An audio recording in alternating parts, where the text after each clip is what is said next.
Football season is back. Welcome to EZ3 Sport Production. I'm your host Suttles, and then if this is your first time here, go ahead and hit that sub button. Make sure you hit that like, and be sure to leave a comment in the comment section because I want to see what you think about our New York Football Giants.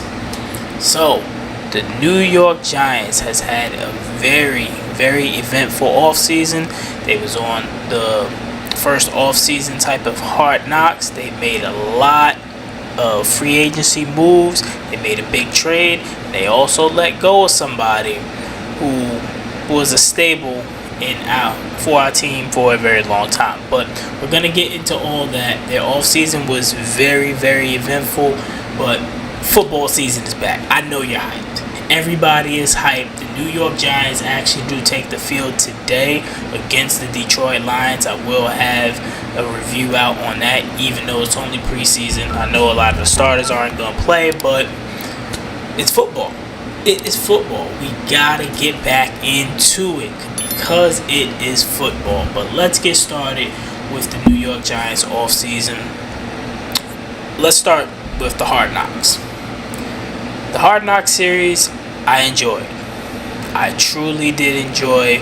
A lot of people were saying, that they gave a lot of information out, that they gave out too much information. But this was the first time that the Giants organization was on something of this nature because they never did the regular Hard Knocks. The owner, John Merritt, would not allow it.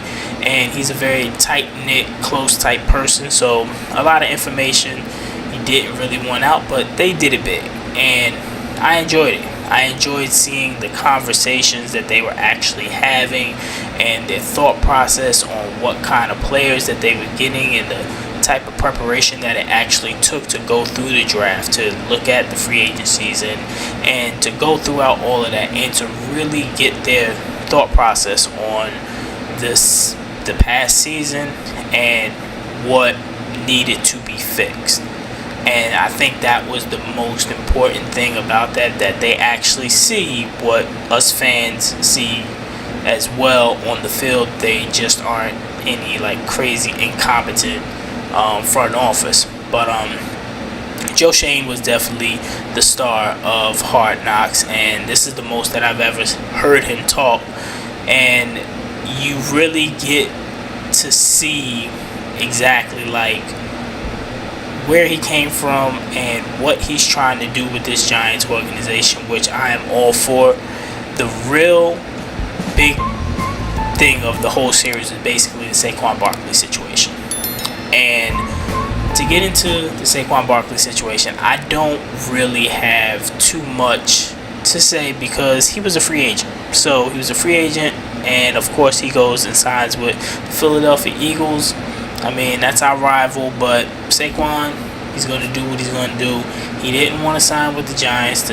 Joe Schoen had offered him the money last year, and he didn't want to take it. So, he didn't want to take it. He wants to be an Eagle, that's fine. You seen that John Murray, he came in there, he didn't want to lose Saquon. He was like, I'll be sick to my stomach and everything like that. But Joe Schoen, all the confidence in the world, just sat back and was like, yeah, we'll be all right. Don't worry about it.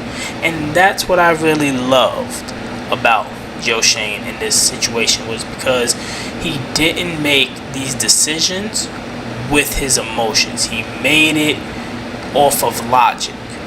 Saquon Barkley was getting up there in years. He wasn't going to overpay for a running back, especially in Dabo's system where they don't really utilize the running back. And at the same time, he offered him that money last year. He didn't want to take it, so it is what it is. He worked off of the business side, and Saquon got paid. And, even though we let go of one of our best players, I always say this: were we winning with him? We weren't winning with him. So if we don't win without him, then we don't win without him. But you got to make a change somewhere. And that was one of the biggest things in Hard Knocks. And he took so much criticism. But to see, moving on to the draft and then the free agency, seeing that they went and worked on the offensive line, which is heavily needed, especially with Evan Neal not performing at where he was drafted at, and also with Evan Neal also being injured. They worked on the offensive line. They got the free agents in. The biggest thing during free agency was the trade that they made for Brian Burns. Oh man, he is going to be a beast on the opposite side of Kayvon, and with Dexter Lawrence, that just made our front seven that much better. I know our secondary is very young and very inexperienced. That is going to be the weak point of the defense, but we must understand, and it looks like that Joe Schoen is trying to get back to the roots of how the New York Giants won Super Bowls, and that was the defensive line. If you have a competent offensive line, which he's been working on, and you have a stellar defensive line, like how we won all 4 of the Super Bowls, you're getting back to the Giant formula. You're getting back to the most consistent organization since the 80s. We are the only organization to win a Super Bowl in every single decade since the 80s. That is consistency. We may be bad for part of the decade, but at some point within 10 years, the Giants are going to figure it out and they're going to get a Super Bowl. It's been proven. It's been proven since the 80s. 86, 90, went to the Super Bowl in 2000, won in 07, won in 2011. 4 decades, 4 Super Bowls. They're going to figure it out. But I really did enjoy Hard Knocks. That's what it really took throughout to show exactly what was going on and the scouts and stuff. But I definitely did enjoy it. It made a big splash. It showed the guys that they got, and it showed the mindset of the front office, and it makes me just feel way more confident going into this season, what they are looking at, what the fans are looking at, and what we're all trying to get to, and that is holding up that Lombardi. But as I mentioned earlier, the moves that was made, they went and got a new offensive line coach. They got 3-4 new offensive linemen. They went out there. They got Brian Burns. When they went into the draft, they went and drafted for the secondary. They also drafted a tight end. So they kept on hitting on all the positions that we need, and all these guys are looking pretty damn good. We still got to know that they're rookies, but the main guy that they got, and he is an absolute monster, and that is Malik Neighbors, and he was my favorite going into the draft. Guys were talking about Marvin Harrison Jr. You know, he was the number 1 prospect at the wide receiver position, but Malik Neighbors was the most dynamic, and that's who the Giants got, and he has not disappointed. When he was at camp, he's been killing everybody. Our number 1 guy is Deonte Banks. He's been putting him in the loop. Even when they did the joint practices with the Lions, he was torching every single one of them. Malik Neighbors is an absolute monster. He's an absolute beast. He is him, and he is going to show it this season. He is going to help DJ out a lot. I mean a lot. Like, may even save his career off of the performance that he's going to end up doing, because a lot of people was comparing him to Odell Beckham Jr. You know, when he came in, he was dynamic. All the catches and everything of that nature. He can take a 5-yard slant and take it to the house. That's what Malik Neighbors is, but Malik Neighbors is different. Like, his play style is different. It is not Odell Beckham, even though we want to put that label on him because he's a New York Giant, but he's not Odell Beckham. Man, Malik Neighbors is a cross between Jamar Chase and Antonio Brown. And if you have not heard that anywhere else, you heard it here at EZ3 Productions first. He is a cross between Jamar Chase and Antonio Brown. That's how good this kid is, and he is going to show it in his rookie year. It would not surprise me if he is going to be in the top 3 of getting Offensive Rookie of the Year, because Now, mind you, there was a lot of quarterbacks drafted. That's what I'm saying. He's not going to win Rookie of the Year. That would mean all the quarterbacks would have to do something extremely terrible for a skill position player to win the Offensive Player of the Year, or Malik Neighbors would have to be that crazy dynamic. But we got one. We got one. The Giants have gotten the alpha #1 receiver, and it's going to look so much different. Daniel Jones is going to look different. This offense is going to look different, especially with Dable calling the plays. It's going to look different. And just grab your popcorn. That's all I can say. Grab your popcorn, because Malik Neighbors, he's the truth. He is the truth. Now we're going to get to Daniel Jones. I will say this. When it comes to Daniel Jones, I was one of the guys at the beginning when we first drafted him. A lot of people didn't like him. I always say give a quarterback 3 years. You give the quarterback 3 years, you're going to see what that quarterback is within 3 years. And within 3 years, I seen what this quarterback was. And he was a guy who has all the tools but didn't know how to use them, or they weren't unlocked. He was a guy that was so fundamentally sound that he's more like a robot than an improviser. Now, I don't know if that was coached out of him, or I don't know if the guys just won't let him play. But we're in year 6, and he has gotten a contract. He's made the playoffs once, and he's won a playoff game.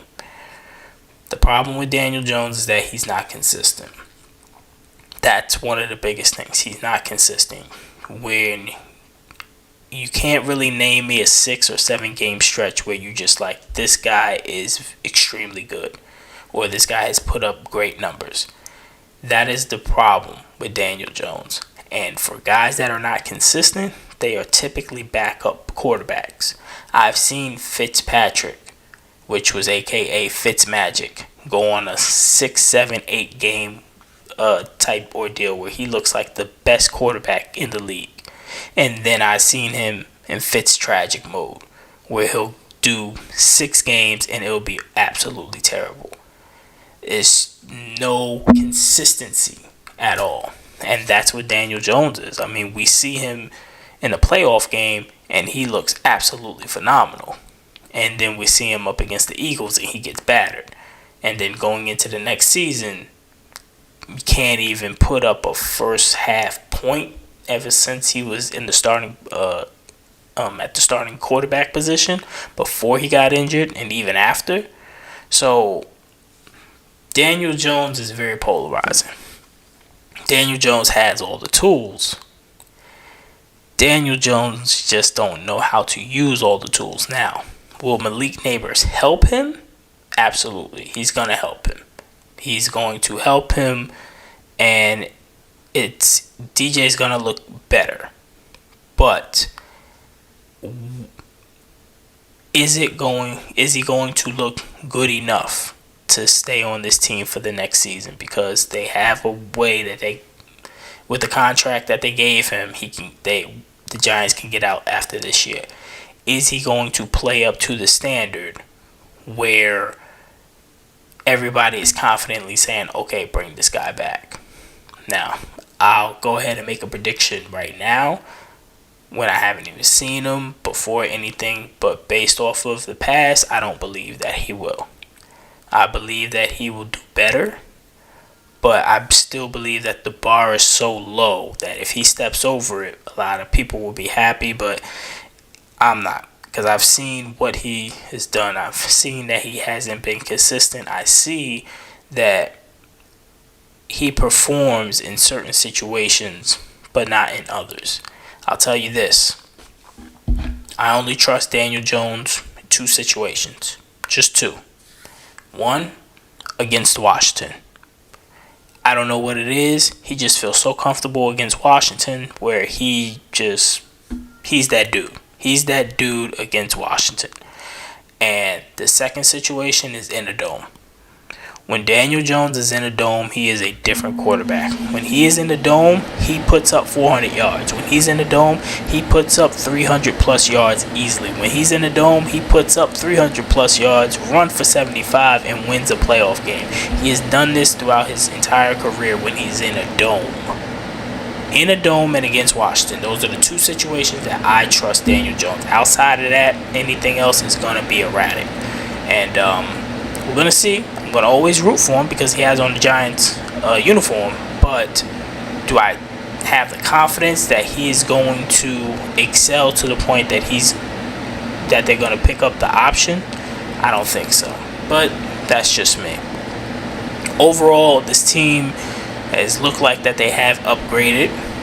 I think that the national media is going to be very surprised on what the Giants are going to do this season because they don't think that they're going to do anything because Saquon was the team. But the defensive line is going to be crazy. The defensive line is going to put that pressure on. Now the secondary isn't going to be that great, but that front seven, it's going to be a problem. The offensive line, I believe that we've been number 30, 31, and 32. I believe that this offensive line can be a mid offensive line. I do believe that they could be ranked around like 16, 17, 18. And if that's the case, having Malik Neighbors and with Daboll's scheme, I think it's going to be good. I think it's going to be good. Now, I'll be making a video about the season and the predictions. But just wanted to let y'all know about the little off season, where my opinions are at, and to let you know that EZ3 Sport Production is back making the videos. We getting it ready, and we will be going live right before the season. You already know. My name is Suttles, and I'm out.